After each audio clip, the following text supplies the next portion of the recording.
बहुत समय पहले की बात है। राजा प्रियव्रत और रानी मालिनी की कोई संतान नहीं थी। हर दिन वे राजमहल के मंदिर में दीप जलाकर ईश्वर से संतान की प्रार्थना करते, परंतु वर्षों तक कोई उत्तर नहीं मिला।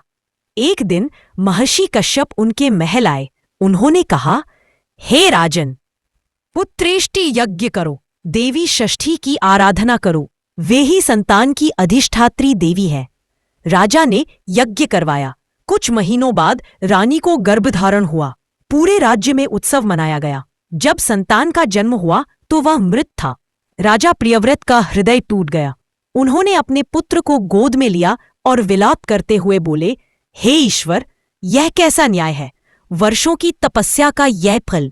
वह शोक में डूबे हुए थे जब रात्रि के तीसरे प्रहर में एक दिव्य प्रकाश उनके कक्ष में फैला। उस प्रकाश से एक दिव्य स्त्री प्रकट हुई, छठी मैया, जिनके 6 हाथ थे, सिर पर चंद्रमा का मुकुट और मुख पर मातृत्व की करुणा। उन्होंने कहा, हे राजन, मैं षष्ठी देवी हूं, नवजातों की रक्षिका हूं। तुमने मेरी पूजा नहीं की, इसलिए यह हुआ, परंतु अब भी समय है। श्रद्धा से मेरी पूजा करो, मैं तुम्हारे पुत्र को जीवन दूं।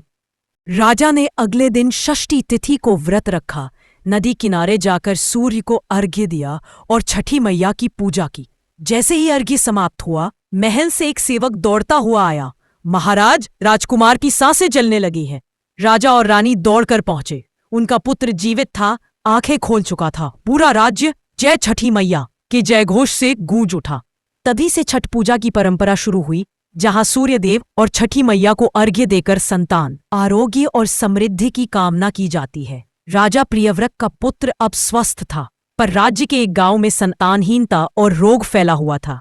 लोग कहते थे, हमने छठी मैया की पूजा नहीं की, शायद इसी कारण ये संकट है। एक वृद्ध दादी सूरजवती हर साल अकेले छठ का व्रत करती थी। वे कहती, छठी मैया सबकी माँ है, एक दिन वे सबकी सुनेंगी। एक साल दादी ने पूरे गांव को एकत्र किया और कहा, इस बार हम सब मिलकर व्रत करेंगे, नदी किनारे चलेंगे, अर्घ्य देंगे और छठी मैया से गांव के लिए वरदान मांगेंगे।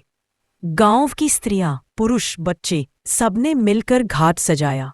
सूप में फल, ठेकुआ और गन्ना रखकर सूर्य को अर्घ्य दिया। अगली सुबह गांव में एक चमत्कार हुआ। एक स्त्री को वर्षों बाद गर्भधारण हुआ। एक बच्चा जो बोल नहीं पाता था, अचानक मां कह उठा। सूखा खेतों में हरियाली लौट आई।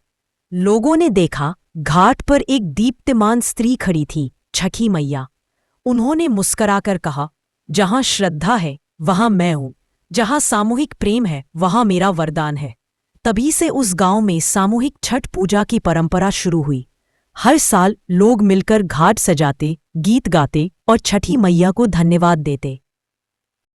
अगर वीडियो पसंद आया हो तो वीडियो को लाइक करें, शेयर करें, कमेंट करें और इसी तरह के वीडियोस और कंटेंट आपको पसंद आ रहे हों तो मेरे चैनल को सब्सक्राइब ज़रूर करें। Thank you.